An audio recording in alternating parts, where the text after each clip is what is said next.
Namaskar. My dear viewers, first of all, I must thanks to all of you that you are watching my videos very eagerly and anxiously. Thank you so much. Love you all. आप सब कैसे हो? सब अच्छे होंगे ना? अच्छा, very shortly इसी महीने की पूर्णमासी आ रही है 29 तारीख को। तो 29 के नेक्स्ट डे से पितृपक्ष स्टार्ट हो रहा है। तो नमस्कार, मैं संतोष मल्होत्रा बोल रही हूँ। तो मैं थोड़ा जल्द से वीडियो ना लंबी हो जाए, थोड़ा हो जाएगी तो प्लीज़ डू कोऑपरेट मी। तो मैं ये बताना चाह रही हूँ कि जो पितृपक्ष आ रहा है ये 15 दिन का होगा। पूर्णमासी से नेक्स्ट डे मतलब 30 सितंबर से लेके अनदर 15 डेज। तो आप ये लेकर चलें कि इन 15 दिनों में अगर आप कृपा चाहते हैं अपने पूर्वजों से तो इसको मिस मत करना। ये उतने ही इम्पोर्टेंट डेज़ हैं जितने हम बाकी पूजा पाठ में सोचते हैं कि कार्तिक का महीना शुभ है, नवरात्रों का शुभ है या सावन का शुभ है। ये भी उतना ही शुभ तो मैं नहीं कह सकती, इम्पॉर्टेंट है टू गेट आशीर्वाद फ्रॉम आवर पूर्वज। कैसे उनको देखिए, भूल तो हम सकते नहीं क्योंकि हमारे अपने हैं। और ये हम किन का करते हैं? श्राद्ध।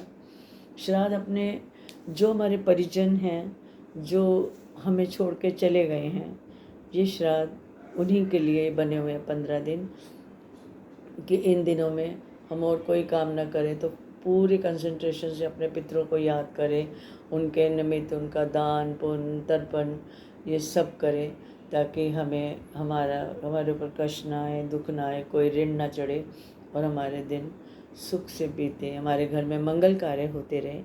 तो ये इसलिए ये बने हुए हैं 15 दिन। अच्छा, ये श्राद्ध भी 2 तरह से होते हैं।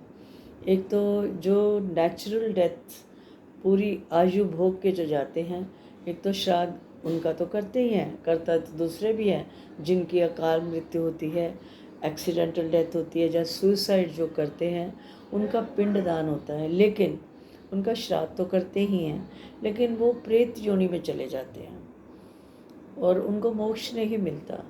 तो प्रेत योनि में जाने के बाद हमें चाहिए कि हम किसी तरीके इनका प्रेत योनि से छुटकारा करवाएं और इनको मोक्ष करवाएं। वो कैसे होगा? वो एक नारायण बलि होती है काशी में जाके या विंध्याचल जाके, तो वो किसी योग्य पंडित से ही करवाना पड़ता है। अपने आप ये नारायण बलि बहुत मुश्किल है। और उसके बाद फिर उनको या फिर गया जाके कर सकते हैं। गया में भगवान राम भी गए थे दशरथ जी के लिए, तो उन्होंने वहाँ जाके भी श्राद्ध किया था अपने पिताजी का। वहाँ भी जाएंगे तो मोक्ष मिलेगा। तो ये एक अलग है। तो मैं श्राद्ध के बारे में बताना चाह रही थी कि श्राद्ध क्या होते हैं, क्यों करते हैं। तो जो हमारे परिजन छोड़ के गए हैं उनके लिए ये श्राद्ध जरूर करना है।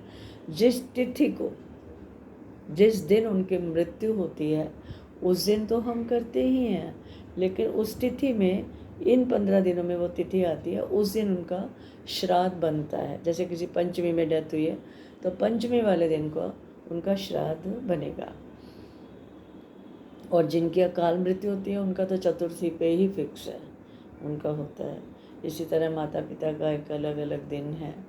माता का नवमी में होता है, पिता का अष्टमी में। तो ये श्राद्ध भी उनके बने, पर फिर भी आप पंडित जी से पूछ के तिथि उनके फिक्स अप करके और वो।